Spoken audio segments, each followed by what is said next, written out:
o seguinte: ora, a fé é a certeza daquilo que esperamos e a prova das coisas que não vemos. Agora o versículo de número 13 fala assim: todos estes viveram pela fé e morreram sem receber o que tinha sido prometido. Viram-no de longe e de longe o saudaram, reconhecendo que eram estrangeiros e peregrinos na terra. O versículo de número 16: em vez disso, esperavam eles uma pátria melhor, isto é, a pátria celestial. Por essa razão, Deus não se envergonha de ser chamado o Deus deles. Ele lhes preparou uma cidade. Agora o versículo 38. O mundo não era digno deles. Vagaram pelos desertos e montes, pelas cavernas e grutas. Versículo 39. Todos estes receberam bom testemunho por meio da fé. No entanto, nenhum deles recebeu o que havia sido prometido. Bom, vou chamar essa reflexão, o tema dela, de a fé do Evangelho. Nós vamos entender à medida que a gente for meditando aqui. Antes de tudo, é importante entendermos qual é o pano de fundo, o contexto histórico dessa carta aos Hebreus, brevemente, para que a gente possa trazer luz aqui ao texto e aquilo que a gente quer meditar. O contexto histórico em que foi escrito a carta aos Hebreus é o seguinte: os cristãos já havia algum tempo que eles estavam caminhando na fé em Cristo, e muitos eram oriundos da religião judaica, e já tinha se passado aqui uns 28 anos aproximadamente, e devido às lutas e às dificuldades que eles estavam passando, a perseguição por causa da fé em Jesus, muitos deles estavam com o intento no coração, e alguns talvez até fizeram isso, retornaram à sua religião antiga, à fé judaica, à religião judaica. E outros tantos estavam procurando retornar, porque eles diziam: olha, que adianta a gente ter a fé em Cristo, está passando tanta luta, tanta dificuldade, tanta perseguição, porque a gente tem a fé nele. Então esse é o pano de fundo. E aí o autor da carta aos Hebreus, que é incerto, uns dizem que é Paulo, outro Barnabé, outros falam que é Apolo, enfim, isso não importa, vai escrever essa carta no sentido de incentivá-los a continuar na fé do Evangelho, e vai também mostrar para eles, nessa carta, a superioridade de Cristo e a superioridade da nova aliança em relação à antiga aliança, em relação à lei, justamente pelo fato que eles estavam querendo retornar aos rudimentos da antiga aliança. Então o autor da carta aos Hebreus está escrevendo para que eles venham pensar como pessoas que fazem parte da nova aliança. A carta inteira ele vai procurar trabalhar isso, incentivá-los a continuar na fé do Evangelho, e está trabalhando para que eles pensem como pessoas que fazem parte da nova aliança, como discípulos de Cristo, que eles pensem, que eles tenham a mente de discípulos de Cristo, que pensem como pessoas que fazem parte, que estão debaixo dessa nova aliança. E nisso ele vai mostrar a superioridade de Cristo em relação a todos os ícones religiosos da antiga aliança. Ele vai mostrar que Jesus é superior aos anjos, que é superior a Moisés, que é superior a Josué, e todos os ícones ali, então, da antiga aliança. Então esse é o pano de fundo.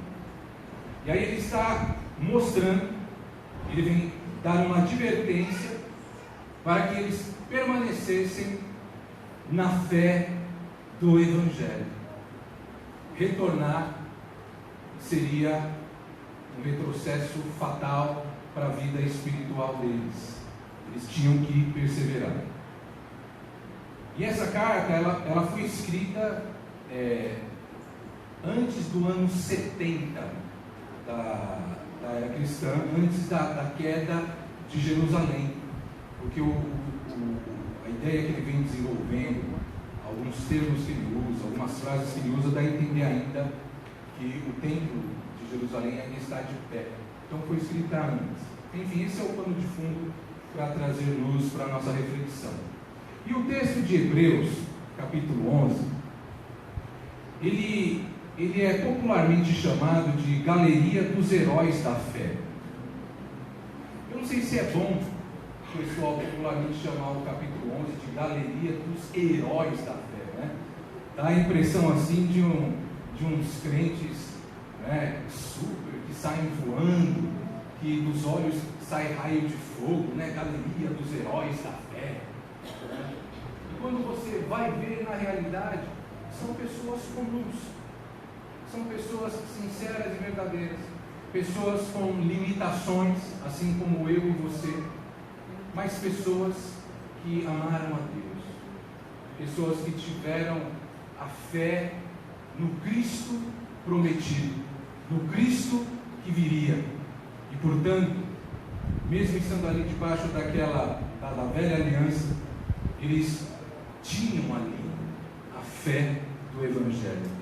Porque a fé deles estava no Cristo que viria, no prometido de Deus, no Messias. E foi isso que os levou a viver uma vida de fé. A fé no Cristo. Ok? Então, por isso eles estão registrados aqui. E aqui nesse capítulo, nós encontramos, em Hebreus capítulo 11, algumas expressões nós lemos aqui, que são expressões impactantes, e são expressões que elas vão configurando aquilo que é a fé do Evangelho. São expressões que vão mostrando o que é a fé do Evangelho. São expressões que vão desenhando essa fé, que vão mostrando para a gente o que é essa fé do Evangelho. E a primeira expressão nós encontramos no versículo 16, que é a expressão que diz assim: por essa razão, Deus não se envergonha de ser chamado o Deus deles. Percebe a força dessa expressão, a profundidade dessa expressão, quando diz, olha, Deus...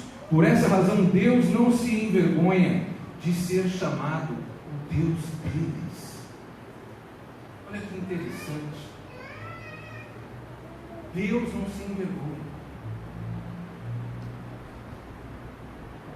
Pensando em relação a mim, será que Deus se envergonha de ser chamado meu Deus? Será que Deus se envergonha de ser chamado o teu Deus? Deus não se envergonha deles, por essa razão, de ser chamado o Deus deles. E aí, então, gostaria de saber e pensar junto com vocês, o que faria Deus, no bom sentido, sentir orgulho de ser chamado meu Deus, ou de ser chamado o seu Deus?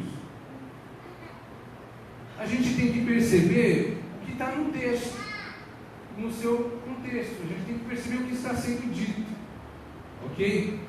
E aí, felizmente, essa maravilhosa possibilidade de Deus não se envergonhar de você, de ser chamado seu Deus, ela está cercada, aqui nesse versículo 16, pelo menos de duas razões.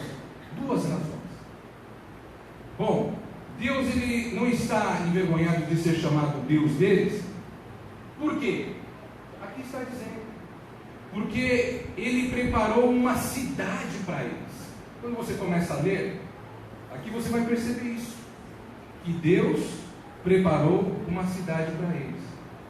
E aí, a primeira razão que Ele oferece, porque Ele não está envergonhado de ser chamado o Deus deles, é que Ele, Deus, Ele fez algo para eles. Ele, Deus, realizou algo para eles, fez algo para eles. E o que Ele fez? Diz aqui o texto que Ele fez uma cidade para eles. Fez uma cidade. E essa cidade é a cidade celestial, cujo arquiteto e edificador é o próprio Deus. Ele fez. Assim então, a primeira razão pela qual Ele não está envergonhado de ser chamado o seu Deus, ou o Deus deles, é que Ele, Deus, trabalhou para eles. Ele próprio, Ele fez, Ele trabalhou para eles. Está captando? Foi Ele que fez. E não o contrário. Não foi o contrário. Ele não disse: eu não estou envergonhado de ser chamado seu Deus, porque eles fizeram para mim uma cidade. Não foram eles que fizeram algo para Deus. E Deus está feliz com eles. Foi Deus que fez. E não vice-versa, não o inverso, o contrário. Ok? Ele fez algo para eles. Deus agiu. E aí esse é o ponto de partida.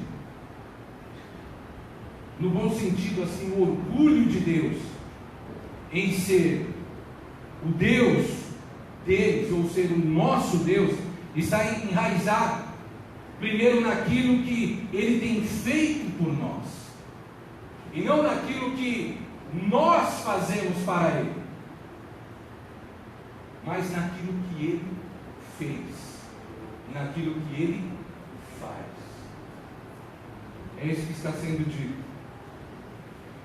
A outra razão é assim, é que esse pessoal aqui de Hebreus 11, eles desejavam uma pátria melhor, uma pátria superior, ou seja, a pátria celestial. Você pode observar no texto que é isso. Eles almejavam essa pátria celestial. Eles desejavam, isso estava neles. Portanto, Deus não está envergonhado de ser chamado Deus deles, porque, portanto, Ele sinaliza que, em uma razão de que no coração deles está um desejo, o desejo de ter essa pátria celestial. A razão do desejo deles, que está dentro do coração deles, almeja esta realização de Deus. Tem dentro do coração deles o desejo de ser parte integrante da realização de Deus. Eles estão firmados naquilo que Deus realizou. Eles desejavam uma pátria melhor. Uma pátria melhor estava habitando o coração deles. A pátria celestial. Isso é o mesmo que dizer que eles desejavam o céu. Eles desejavam a cidade que Deus fez para eles. Isso estava no coração. Eles viviam na realidade, espaço e tempo. Eles tinham o seu dia a dia, mas no coração deles, na alma deles, estava o desejo pela eternidade. estava o desejo pela cidade de Deus. Eles tinham desejo daquilo que Deus tinha realizado e estava realizando. Assim, as duas coisas fazem Deus não se envergonhar de ser chamado Deus deles. Ele preparou algo grandioso para eles, e eles desejam, acima de tudo, aquilo que está em Deus. Eles desejam essa cidade de Deus mais do que tudo aquilo que eles observaram na terra, que eles contemplaram na terra, ou que eles possam almejar na terra. Eles desejam isso. A cidade celestial mais do que qualquer coisa na terra. Então, por que ele é orgulhoso de ser chamado de Deus, o Deus dessas pessoas? Por que ele está orgulhoso? Porque essas pessoas desejam a sua cidade, aquilo que ele fez, mais do que qualquer outra coisa no mundo. Porque o desejo deles chama atenção para algo. Esse desejo deles chama atenção para o supremo valor daquilo que Deus oferece em relação àquilo que o mundo oferece. Por isso Deus não se envergonha de ser chamado Deus deles, porque eles carregam no coração o desejo de ter e estar na cidade que Deus construiu. Então eles estão colocando os valores de Deus, os princípios de Deus, acima do valor do mundo como sistema, dos princípios do sistema chamado mundo. E aí, por isso, Deus não se envergonha de ser chamado o Deus deles. Por essas duas razões. Quando nós desejamos essa cidade, mais do que desejamos tudo o que o mundo pode oferecer, é aí então que Deus não está envergonhado de ser chamado nosso Deus.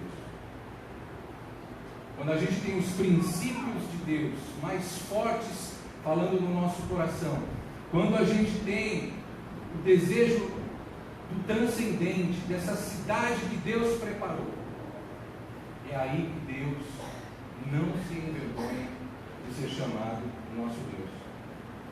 E aí, essas são as boas novas. Deus, Ele ama engrandecer o seu próprio trabalho dele em relação a nós, porque foi Deus que agiu, foi Deus que veio, como João escreve, porque Deus amou o mundo, que deu o seu Filho, obra dele, ele fez, ele agiu, ele realizou essas coisas. E isso para nós, essa coisa de Deus agindo por nós, parece que soa incompreensível à nossa mente, soa estranho. Mas a gente precisa entender o seguinte: se você quer misericórdia mais do que mérito, isso são as boas novas do Evangelho. E assim é a fé do Evangelho, em que Deus realizou, e nós esperamos e confiamos na realização dele, em que Deus construiu uma cidade e nós esperamos essa cidade, e nós aguardamos essa cidade. Esses homens e mulheres tinham essa fé. E aí o autor de Hebreus escreve, inspirado pelo Espírito: olha, Deus não se envergonha deles, porque eles têm essa fé simples, não é nada de sofisticação, porque a fé do Evangelho, ela é assim. Eles confiavam em Deus e almejavam a cidade que Deus tinha para eles. Não é simples? Simples. O versículo 38, a seguinte expressão, fala assim, no versículo 38, o mundo não era digno deles. Olha que forte, que profundo isso. O mundo não era digno deles. E aí essas últimas palavras, essa expressão, o mundo não era digno deles, significa que, qual é a ideia que está por trás aqui? É que o mundo não merece, o mundo como sistema não merece o presente que Deus deu a eles, ou tem dado a eles. E qual é este presente? Os cristãos sofredores. É um presente de Deus ao mundo. Deus deu os seus servos sofredores como presente ao mundo. E são esses cristãos que são a luz de Deus em meio ao mundo em trevas. E é interessante que Deus continua dando os seus servos sofredores ao mundo. E o mundo não era digno deles. O mundo não era digno desse presente de Deus. Como esses santos homens e mulheres de Deus, servos de Deus, podem ser um presente para o mundo? É a indagação. E sabe qual é a resposta? A resposta é a fé deles. A fé que eles tinham no Cristo. A resposta é essa, a fé deles. E todo esse pessoal, como diz aqui, nós lemos, receberam um bom testemunho por meio da fé. O que quer dizer isso? Isso é que eles foram aprovados por Deus, não por mérito deles, mas porque eles colocaram a fé no Cristo prometido, no Cristo que viria. A fé deles estava nele, e eles foram aprovados por Deus.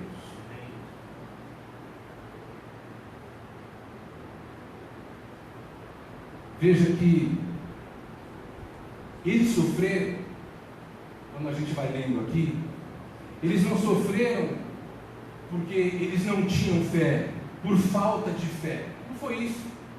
Ao contrário, o valor do sofrimento que eles passaram estava precisamente na fé deles. Você vê que eles sofreram, passaram por isso aqui, passaram essas lutas, essas dificuldades, tanta dor, é porque eles não tinham fé. Não, não é. É justamente pelo fato de eles terem a fé no Cristo que viria. Foi justamente por isso. E o mundo não era digno deles. Então a gente vai observar que em Hebreus 11, quando você lê aqui, depois você pode ler em casa, os versículos 27 ao versículo 35 e na sequência até o 39, que o denominador comum na fé que supera as situações difíceis que vence, e a fé que vai suportar situações complicadas e difíceis, em ambas, Deus é apreciado mais do que qualquer coisa, mais do que a vida, mais do que a liberdade. Porque você vai ver aqui que tem um pessoal com fé que faz coisas inacreditáveis, e você vai ver um pessoal que com a fé suportam coisas extremamente difíceis.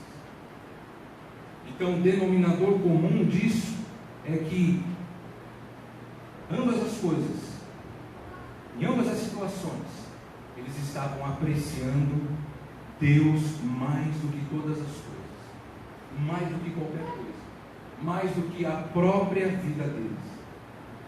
Sendo assim, na fé do Evangelho, aquele que supera situações, ele diz o seguinte: Cristo é melhor do que aquilo que eu ganho. Da mesma forma, aquele que perde alguma coisa nessa vida, diz: Cristo é melhor do que aquilo que eu perco. Cristo é melhor do que aquilo que eu ganho nesse mundo. Cristo também é melhor do que aquilo que eu perco nesse mundo. E essa é a essência da fé do Evangelho: confiar em Cristo e valorizar Ele acima de tudo. Você está nesse mundo, na dimensão espaço e tempo, está ganhando, está indo bem.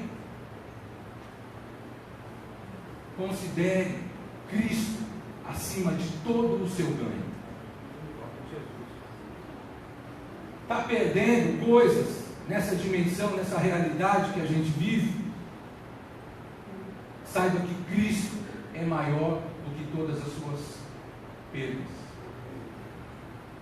Assim é a fé do Evangelho. E é por isso que estes santos sofredores, eles são um presente para o mundo. Os seus sofrimentos alicerçados em Cristo incorporam a verdade do Evangelho, de que Cristo é mais valioso do que tudo que há na vida e do que tudo, mais do que tudo que a morte pode levar. É esse o testemunho. A fé do Evangelho leva o servo de Deus, leva o discípulo de Jesus a incorporar a verdade do Evangelho, de que Cristo é mais valioso do que todos os ganhos, do que todas as perdas deste mundo. Essa é a fé do Evangelho. É para essa maneira de pensar que o escritor de Hebreus está chamando aqueles discípulos a pensarem, a eles pensarem como pessoas da nova aliança, com a fé do Evangelho. No versículo 34, nos deparamos com a seguinte expressão: da fraqueza tiraram forças. E aí a fraqueza aqui no original, diria o Alexandre, todo cheio de querer falar dos gregos, que a palavra aqui, fraqueza, é asteneia. E essa palavra, ela significa o seguinte: qual é a ideia dela? Perda da força, fraqueza, enfermidade do corpo ou da alma, impossibilidade pessoal diante de um inimigo mais forte, impossibilidade para fazer as coisas grandes e gloriosas, desânimo para enfrentar novas experiências, desânimo para enfrentar os problemas. Quando diz aqui, da fraqueza tiraram forças, é isso. E aí quando a gente lê a história desse pessoal nas Escrituras, nós concluímos que todos eles conseguiram tirar forças nos momentos em que eles estavam mais debilitados, estavam nessa fraqueza. Foi onde eles conseguiram tirar forças. Foi assim. E aí a gente lembra o que disse o apóstolo Paulo, para corroborar esse pensamento. Ele diz assim: pelo que sinto prazer nas fraquezas, nas injúrias, nas necessidades, nas perseguições, nas angústias. E aí tem uma frase que é chave para isso: por amor de Cristo. Porque quando sou fraco, então é que sou forte. Paulo disse isso. Ele põe aqui, ele põe essas coisas, fala: sinto prazer na fraqueza, nas injúrias. E ele fala que é por amor de Cristo. Fé no Cristo. Por isso que ele diz assim: quando sou fraco, então sou forte. Não é por causa dele, é porque ele está com a fé no Cristo. É assim. É no Evangelho que nossa perseverança ela encontra salvação. É no Evangelho. Não é em outra coisa que nós encontramos perseverança, que nós encontramos salvação. No Evangelho. E isso, o Evangelho vai ser a nossa perseverança, vai ser a nossa salvação, se nós não diluirmos o conteúdo do Evangelho, se nós não corrompermos o conteúdo do Evangelho. E o Evangelho ele é simples, não é cheio de sofisticação, ele é simples. Veja a fé desses homens e mulheres de Deus descritos aqui em Hebreus 11. Se a nossa esperança em Cristo ela se limita apenas às passageiras conquistas dessa existência, e se nelas nós colocamos a nossa esperança, queridos, nós somos de fato os mais evasivos, os mais autoenganados, os mais infelizes de todos os homens. Porque a fé desse pessoal aqui, eles tinham uma fé e esperança no Cristo. E essa fé e esperança no Cristo, ela não se limitava às conquistas dessa existência. A fé deles lançava eles para além de tudo isso. E se a nossa fé se limita a gente ter conquista nessa existência, tadinho de nós.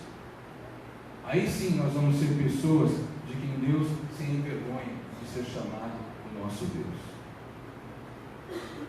Se a fé que você fala que tem em Cristo é para você simplesmente ser bem sucedido no seu mundo profissional, comprar casa, comprar apartamento, comprar carro novo, né? Comprar game, aí nós somos os mais miseráveis de todos os homens, porque nós estamos limitando, baixando a obra de Deus na nossa vida. O versículo 39 diz o seguinte: nenhum deles recebeu o que havia sido prometido. E o versículo 13 anterior vai dizer algo parecido: todos estes ainda viveram pela fé e morreram sem receber o que tinha sido prometido. Mas a gente canta que o servo de Deus não morre sem antes receber a promessa.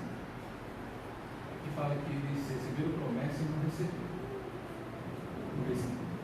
Os dois versículos falam isso.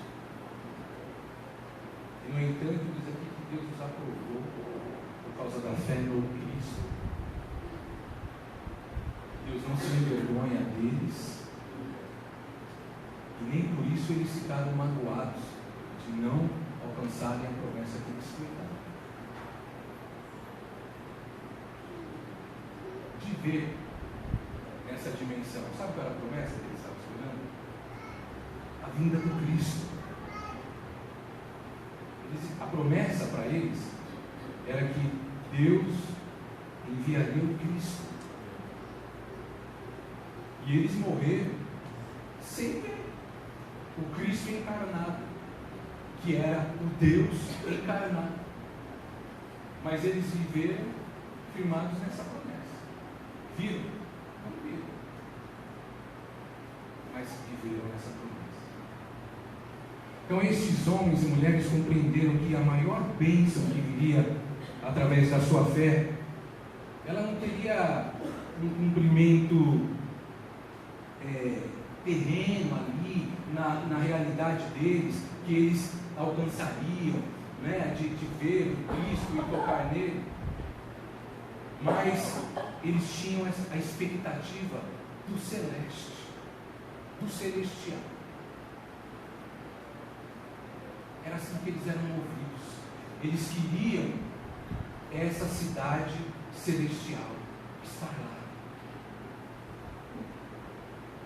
E aí eles suportaram aqui na terra pressão, dor, angústia, aflição, decepção, perseguição, sofrimento. Por quê? Porque viam pela fé no Cristo que viria, onde se daria o real e grande cumprimento das promessas. Era no Cristo. Então eles não estavam preocupados com promessas de que eles teriam um presidente servo do Senhor, com promessas de que eles seriam cabeça e não cauda, com promessas de que eles comeriam o melhor dessa terra. Não. A fé deles estava no Cristo. E por causa do Cristo que viria, eles sabiam que por causa do Cristo eles seriam participantes dessa cidade que Deus havia construído para eles. E aí Deus não se envergonha deles. Paulo ele escreve o seguinte: nem olhos viram, nem ouvidos ouviram, nem jamais penetrou em coração humano o que Deus tem preparado para aqueles que o amam. A gente não sabe. A gente acha que sabe tudo de Deus, né? A gente faz bacharel em teologia, faz mestrado em teologia, doutorado em teologia, acha que sabe tudo de Deus e conhece as coisas de Deus. E Paulo está falando assim: olha, nem olhos viram, nem ouvidos ouviram, nem jamais penetrou em coração humano o que Deus tem preparado para aqueles que o amam. Vai para além da realidade. A gente não viu nada parecido, nem de pertinho. É o que Deus tem reservado para mim e para você. Paulo ainda vai dizer o seguinte: considero que os nossos sofrimentos atuais não podem ser comparados com a glória que em nós será revelada. Paulo está dizendo: olha, quem está dizendo isso é alguém que o chicote instalou na vida dele. Os sofrimentos, nossos sofrimentos atuais são fichinha, não dá para comparar com a glória que em nós será revelada. Aleluia. Em Cristo e por causa de Cristo. Você está sofrendo hoje? Está duro? Está difícil?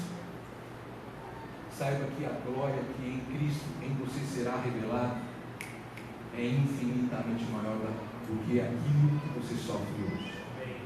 Infinitamente maior. E aí esta é a estranheza.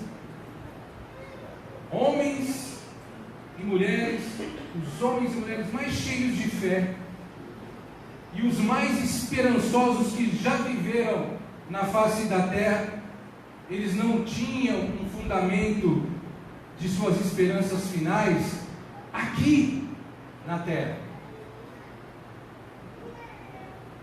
Ao contrário, eles sempre desejaram uma pátria melhor, a pátria celestial. Como é diferente de hoje, não é verdade? Como é diferente o evangelho que a gente tanto ouve hoje. Fala-se tão pouco ou quase nada de pátria celestial. Mas fala-se tanto de conquistar e conquistar e conquistar e acumular aqui. Tanto. E aí, porque eles estão desejando essa pátria celestial, essa é a razão que Deus também não se envergonha deles. Ele não tem vergonha. E a prova disso está no fato de ele se deixar chamar de Deus deles e para eles. E ainda mais, o próprio Deus preparou para eles uma cidade,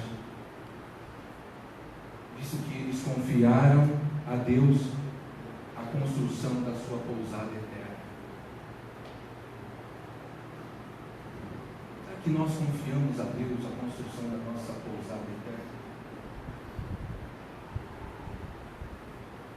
Será que Deus se envergonha de mim, de você? Será que Deus se envergonha do Evangelho que está sendo pregado, que finca o pé nessa terra?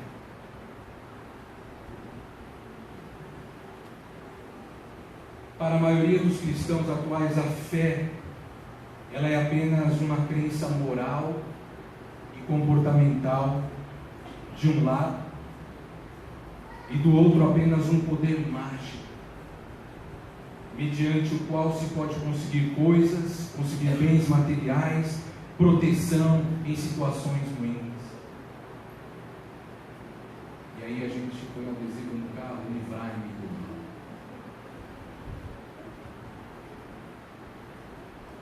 Que é o nosso pactuar.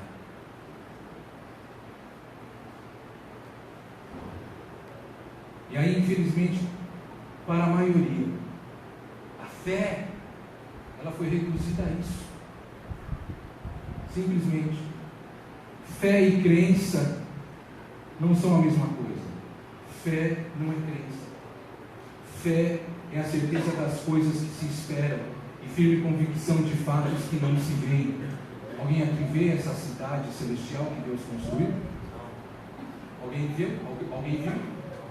Os fundamentos da construção? Alguém aqui viu? Eu também não vi. Mas a fé do Evangelho está dizendo, ela está lá. E nós devemos esperar e almejar.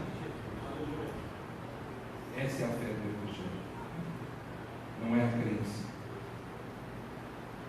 A fé na perspectiva do Evangelho é fé como relação com Deus, como meio de agradá-lo, como fidelidade, como poder que atua pelo amor, como poder que brota no íntimo para sermos o que Ele quer que sejamos nesse mundo. E nesse mundo Ele quer que você seja um presente dele para esse mundo. Seja na alegria, seja na dor. Que você incorpore este Evangelho e seja um testemunho vivo por onde você andar. A sua fé no Evangelho, que é a fé no Cristo, por onde você andar. É a fé como expressão da consciência de Deus em nós. Ter a fé do Evangelho não significa não ter problemas, e que todos os problemas ocorrem por falta de fé. Não tem nada a ver. Ter a fé do Evangelho não é o antídoto para as provas da vida, mas é a força para enfrentá-las. Você acha que a fé do Evangelho vai te livrar das provas da vida? Não vai. Mas vai ser uma espécie de vitamina, de força, que vai te ajudar a encará-las. A fé no Cristo. E qual é a certeza da fé do Evangelho diante da dor da vida que todos passamos? É que a fé do Evangelho, ela acredita que há uma ressurreição. Há uma ressurreição, meus queridos. Ainda que passemos pela morte, a fé do Evangelho diz que há uma ressurreição. E que há uma cidade preparada por Deus. Essa é a fé do Evangelho. A fé do Evangelho ama a Cristo mais do que a vida, mais do que tudo. Mais do que tudo. Aqui diz que teve pessoas que nessa fé foi cerrada pelo meio, foram apedrejados, foram insultados, foram mortos, porque eles tinham o Cristo mais valioso do que tudo. A fé do Evangelho ama Cristo mais do que qualquer outra coisa. E a carta aos Hebreus está mostrando isso. Olha, Cristo é superior. E é como se ele estivesse dizendo o seguinte: ame a Cristo acima de todas as coisas, mais do que tudo. Mais do que tudo na sua vida. Pois a fé do Evangelho, ela só tem olhos para Cristo. E aí o autor de Hebreus, eu encerro lendo este versículo que diz assim, ele vai dizer lá em Hebreus 12, versículos 1 e 2, ele fala assim: portanto também nós, uma vez que estamos rodeados por tão grande nuvem de testemunhas, aqui ó, em Hebreus, e na história, no ponto da história que nós estamos, nós temos um número maior ainda de testemunhas. Estamos rodeados por tão grande número de nuvem de testemunhas.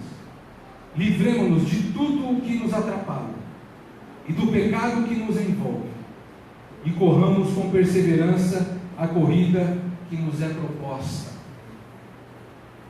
Nessa vida aqui você está numa corrida que lhe foi proposta. E aí ele vai dizer o seguinte: tendo os olhos fitos em Jesus, o Cristo. Sabe o Cristo daqueles de Hebreus 11 que eles estavam esperando? Ele está falando: olha, olhando para Ele, tendo os olhos fitos em Jesus, que é o Cristo, autor e consumador da nossa fé. Amém? Essa é a fé do Evangelho. Olhar para Cristo. Está bom para você? Olhe para Cristo. Está duro, está difícil, a vida está te batendo. Olhe para o Cristo, o autor e o consumador da sua fé. Está duro, está difícil, está perdendo. Saiba que o Deus Todo-Poderoso preparou uma cidade para você, feita por Ele. E é por isso que eu estou aqui. E eu quero imaginar que é por isso que você está aqui também. Porque se nós estivermos aqui somente e só unicamente para o alívio das nossas pressões da vida, é muito pouco. A fé do Evangelho chama para além disso. Eles viveram na fé no Cristo que viria, e Ele veio, entrou na história como Jesus, cumpriu a obra da cruz, ressuscitou dentre os mortos, e agora nós estamos aí há 2000 e poucos anos na esperança, na fé no mesmo Cristo, de que Ele vai voltar. E Ele está voltando e tem preparado para nós a Nova Jerusalém, a cidade construída pelo próprio Deus. Então quero dizer para você: não entrega os pontos agora não. Falta pouco. Falta pouco. A cada dia que passa falta pouco. Aquele que diz que vem, virá e não tardará. Então não olhe para trás. Seja qual for a dor, seja qual for a luta, seja qual for a pressão, seja qual for a tentação, fite os seus olhos pela fé no Cristo que está voltando, o autor e o consumador da sua fé. Maranata, a hora vem, Senhor Jesus. Ele vem, e Ele é o nosso socorro bem presente. Amém? Que seja essa a sua esperança, que seja isso que venha catapultar você, te jogar para frente, a sua fé no Cristo que está voltando, e o teu desejo de morar na cidade que Ele fez para você. Amém?